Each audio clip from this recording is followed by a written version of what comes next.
Major funding for these broadcasts has been provided by grants from New York Community Bank, M&T Bank, PBM, Customers Bank, Collins Building Services, AmTrust Title Insurance Company, Marks Paneth, Capital One Bank.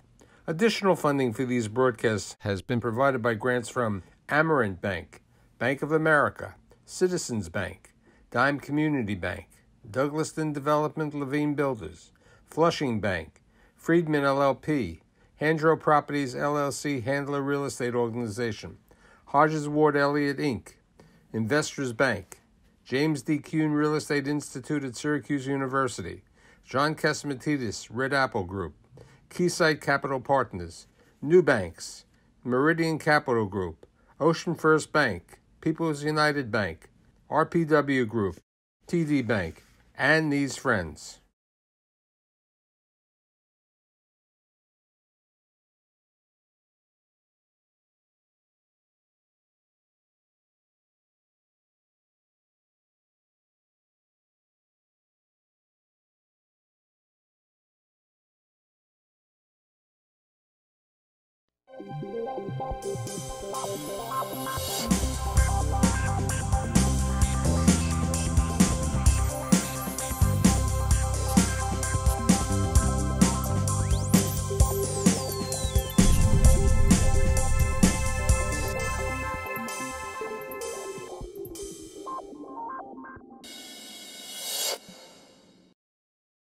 Ooh, 9 months into a pandemic. What's going on around the country? But what's specifically going on in Westchester? So today, with the assistance of one of my guests, Joe, I've assembled a group of dynamic real estate leaders and a banker, who's the money man, to say developments in Westchester. My guests today include Bruce Berg, who is the Executive Vice President of the Capelli Organization and the CEO of Fuller Development. Joe Graziosi, who is the Vice President Project Manager for RXR Realty. Marty Berger, who is the Managing Member for Sabre Real Estate Advisors. And as I said, last but not least, the man with the money, Brad Dubeck, Market Manager for New York and New Jersey of the Bank of America. So, normally I start with the developer, but I'd rather talk about the man with the money. What's going on? Are you willing to lend to all of these individuals and other individuals in Westchester? Are you worried about the supply? Where do you see the Westchester market, Brad? Going years back, New York City has always been in need of more housing options, especially affordable housing options. And before the pandemic, renters were starting to become priced out of not only Manhattan, but Long Island City and Brooklyn. So when you think about Westchester, it's a terrific alternative in that it is close by. It's an easy commute to the city via Metro North, has a terrific amenity base, and it's more affordable. So in a post-pandemic world, you ask where the market is, I think all of that's still true. And now Westchester also benefits from having less density than the city, which appeals to renters, and also appeals to a workforce that will likely be more agile in the future, which is to say that not everybody will need to commute into a Manhattan office building every single day, and that will make living in the suburbs easier. With respect to where the lending community is, it's an open question. My suspicion is with a recovery in the overall economy that lenders will become more active and paying attention to the demographic shifts, in some cases away from suburban dense locations like Manhattan.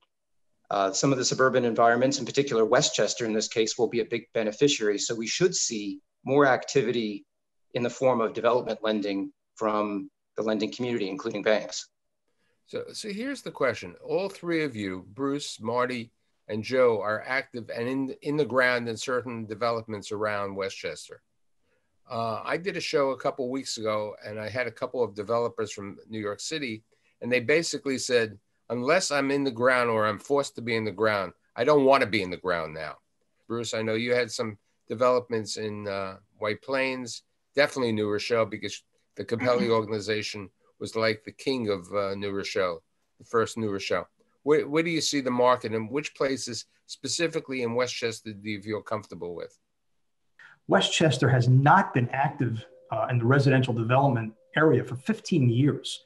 There's been some limited development. So I think there's a lot of pent up demand long-term for the marketplace. And I do think that, yes, there's been a stall due to the pandemic. But then more specifically to your question, we opened the building in March of March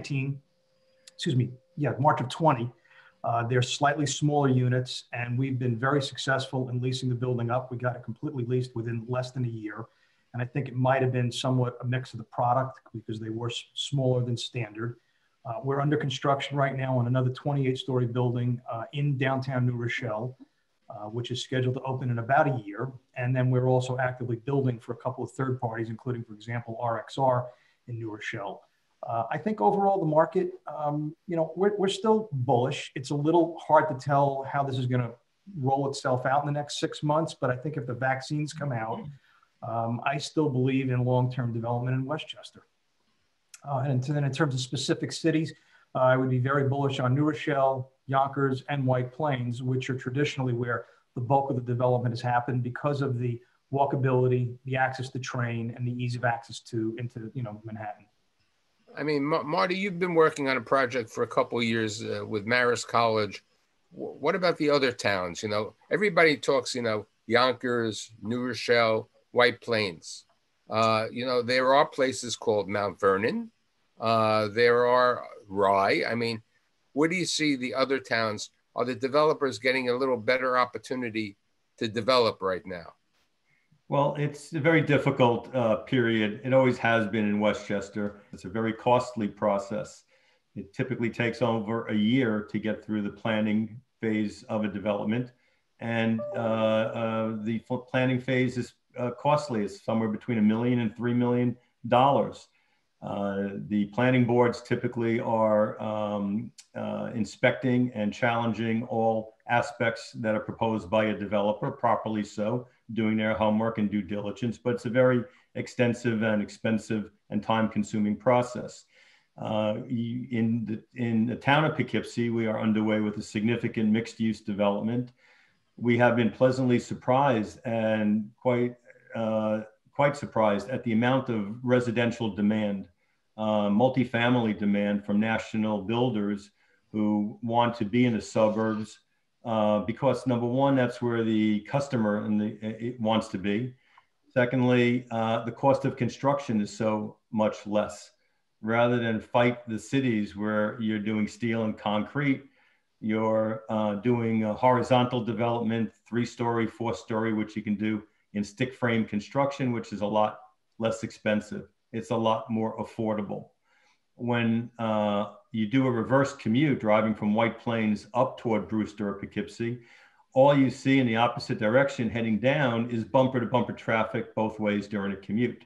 So it's evident that people are commuting from as far as Poughkeepsie and Dutchess County and Danbury, Connecticut, into White Plains, Westchester, and even over the Throgs Neck Bridge to Long Island and into Manhattan.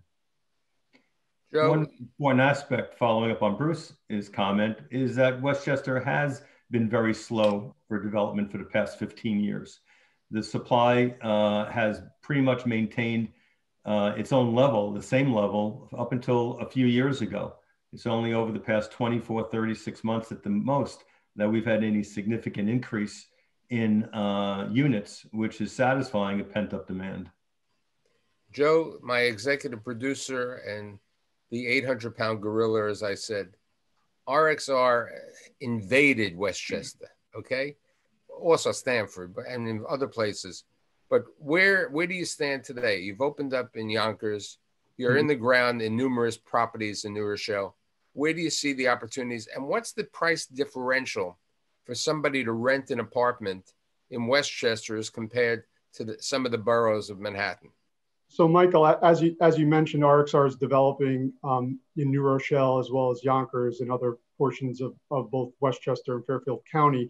But in particular in Yonkers and New Rochelle, we recently, over the past year and a half, opened up a building in Yonkers as well as another one in New Rochelle, just over 700 units between the two. And we're in the ground, in fact, just topped out superstructure on our third building, our second building in New Rochelle, which is another 352 units. And I think when we look at Westchester in particular, as Marty alluded to, you've got more scalability and more opportunity to build at more competitive rates. And what you find is that you're able to build units that in some cases are larger than the units that you would be able to build in New York City. But more importantly, you're able to program those buildings a little bit more efficiently and offer a wide range of amenities and services in the buildings in Westchester that you might not be able to do with development constraints in other locations in New York, especially New York City. So what we see in Westchester in particular from a price point, we're able to provide units that are considerably larger or more amenitized at a fraction of the price. And it ranges, Michael, but we're seeing our pricing at about 30 to 45% less than New York City pricing in our assets that are currently in lease up. And we opened our buildings in New Rochelle and Yonkers middle of 2019, and another one in the middle of 2020. And we've seen really strong lease up even through COVID. And I think as we look back on our development opportunities in Westchester, dating back to 2014 or 15, when we really got in the works with the city of New Rochelle as an example on the rezoning, we knew this day would come. And I think that COVID has only acted as an accelerant to get people out of the boroughs, as well as come down from other parts of Westchester and Southern Connecticut, and really see what Westchester County has to offer, whether it's the walkability or the businesses that have already been in Westchester for decades, and we'll see, hopefully, as time goes on, more come as businesses expand outside of New York City.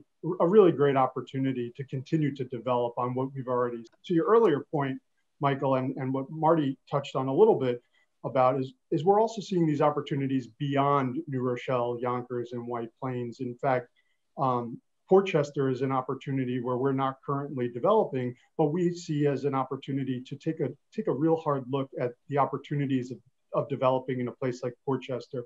And they recently, back this past spring, passed their form-based code that is very similar to what New Rochelle experienced back in 2015, that will make it more attractive for developers like RXR to go develop affordable and market rate multifamily, as well as engage with the community and create a destination that otherwise may have not have existed years ago. Here's a question, basically, for Brad as the lender.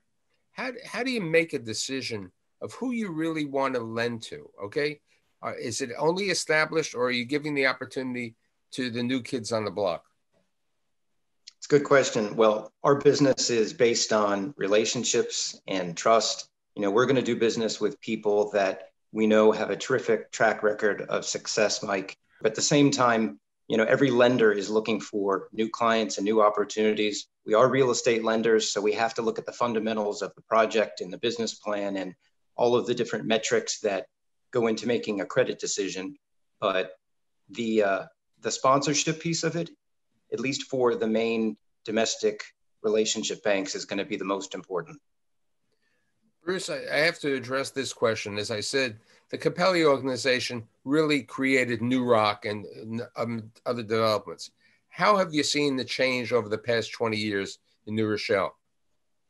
I mean, it's a world of difference since we started. We also built a couple of condos in New Rochelle, in between New Rock City and today. The city has done a tremendous job in their new planning and their form-based code that Joe mentioned earlier. It's attracted an awful lot of attention, and we're starting to see not only residential development in downtown, but there's tremendous medical uses moving into the city. And the combination is going to make New Rochelle a completely different city within the next couple of years. So I'm very bullish on New Rochelle. Now, this is a question for all three of you. Who's moving into these apartments that you're building over there? Are these the baby boomers who are downsizing, or are they the millennials who are coming up and saying, hey, I don't want to pay as much. I want to have the opportunity to live up in Westchester. I want to have the quality of life. Over the course of our development in New Rochelle and Yonkers and other places in Westchester, our target has always been both the young professional, and the empty nester. And I think what we've seen is that group continue to lease in these buildings, but now we're reaching a lot further. For a long time, the millennial base that was renting in our buildings were local to Westchester. They had roots in Westchester and they had reason to be in Westchester, whether it's family or business. And now, as over the last 6 to 12 months, we've seen an even greater reach beyond the Westchester community. And we have folks in our buildings, whether they're millennials or empty nesters, but millennials and young professionals in particular that are coming down from Southern Westchester, that are coming up from Brooklyn and Queens, who are coming over from New Jersey to really experience what Westchester has to offer. And while I can't say that it wasn't always a goal for us to get that reach beyond the Westchester community, it's happened a lot faster and a lot more demand than we had originally anticipated. The market has really changed in the last, I'm going to say 3 or 4 years, where we are now finding a lot of empty nesters. It was a market that just didn't exist before. And there's good reason for it. People get to retirement age and they're not necessarily ready to move to Florida, or they want to move to Florida, but they need to maintain a home here or a place here because their business is here or their social life is here, their golf clubs are here, whatever the reasons are. And they're finding that the ability to be in a building in a downtown that they don't have to worry about, the lawn and snow plowing and maintenance. And that when they go to Florida, they can lock the door and the concierge is going to take their packages. It's been such a growing market. So we're finding, again, in the buildings that we've been involved with, and we've been partners with RXR, the average age has been, in my view, moving up, and the average income, household incomes have been increasing just because of this greater diversity of market. Westchester was always a market with interesting space for retail. Certain retail was knocked down, certain office buildings were knocked down. Where do we see the retail market, especially in light of e-commerce and so on? I think the retail certainly is challenging, as we all know.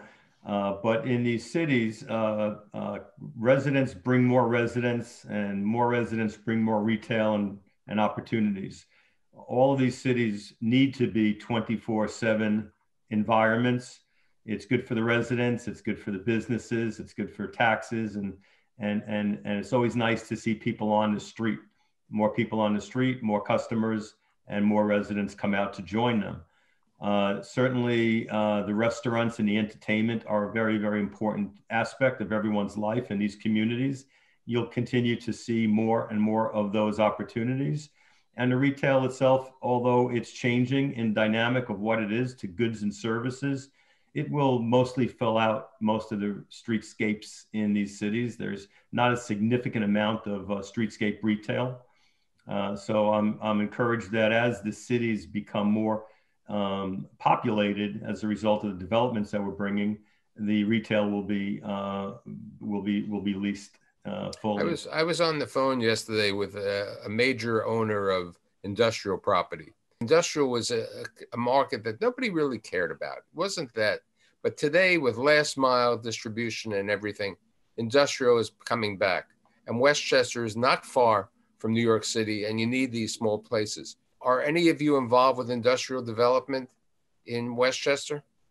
RXR is not currently involved in Westchester with industrial, but we do have some sites in the boroughs that we've been developing over the past several years and executed on a lease with Amazon recently in Queens. And to your point, I think you'll see that last mile logistic trend work its way up into Westchester sooner rather than later, especially given the influx of residential population that's moving up this way in multifamily settings. I agree with Joe. One of the challenges with Westchester, though, is there's not a lot of land available for industrial use. So it will be in my view, a challenge to find ways to do it. And I think Joe, for example, they're doing a multi-story building in one of the boroughs.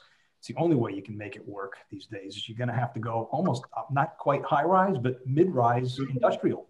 Can't do single story any longer. I'm going to bring up a hospitality in Westchester. Okay, a number of hotels are closing. I believe 1 or 2 are in development. How do you see the hospitality market doing in Westchester in the future?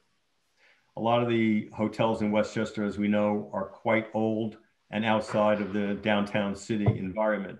The challenge in developing a hotel in the downtown communities is cost in terms of parking below grade and just the cost of the land. We've attempted to incorporate hotels twice recently in our developments, and both of them were unsuccessful simply because of the cost. You can't build a Ritz-Carlton today because of the union requirements. And at the same time, a less than full service hotel is very expensive, although they do quite well. The few new hotels that have come about are experiencing very significant occupancies, as much during the week than on weekends, which is quite surprising.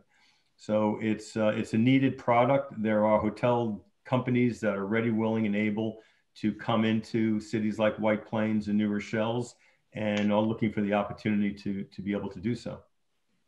Brad, missed the money? Well, look, I think the story on hospitality, Mike, is still being written.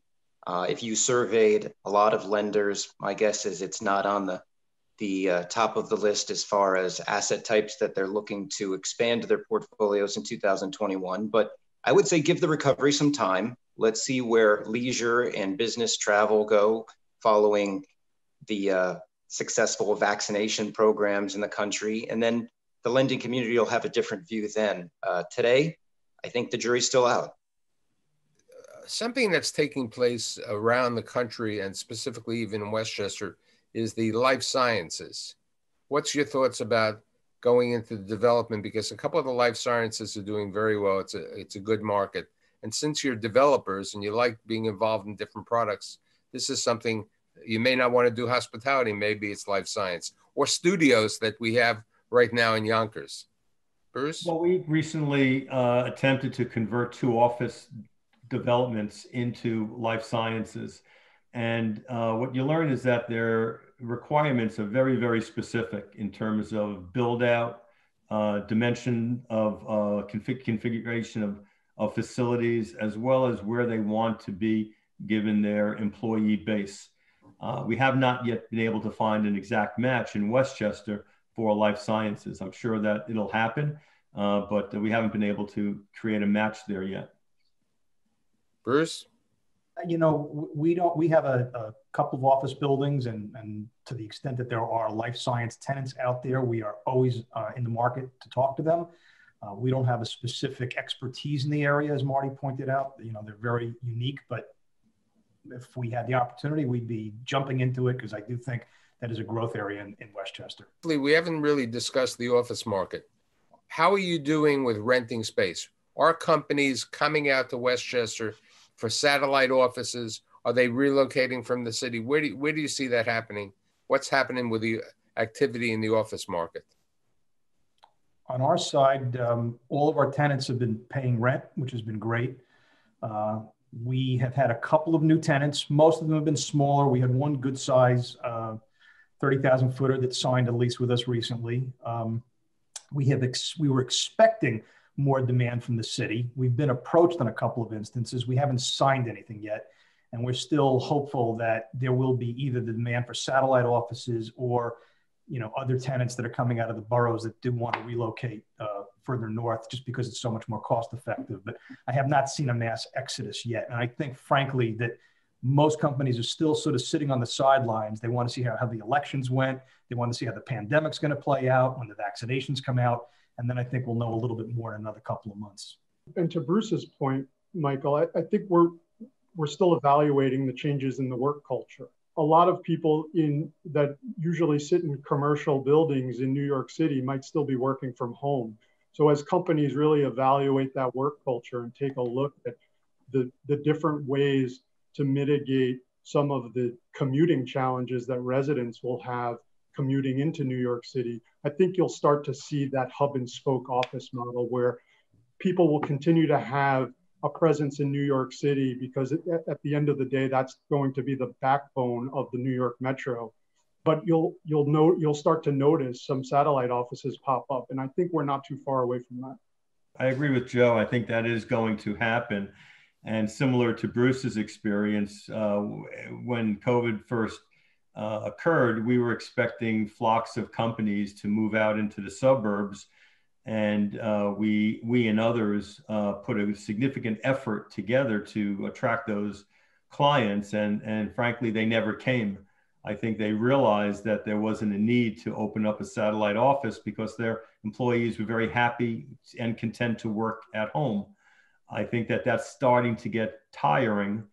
We are seeing some activity in our office, limited office environment, where individuals, professionals are looking for space just to get out of their home. And I think the compromise will be the hub and spoke result. In order to really discuss Westchester in total, and maybe even Fairfield and other counties, I need to put another show later on in the season. But I'd like to thank everybody for being here. I'd like to specifically thank Bruce Berg, Joe Graziosi, Marty Berga, and last but not least, Brad Dubeck. And see you next week. Thanks, Mike. Thanks, Michael.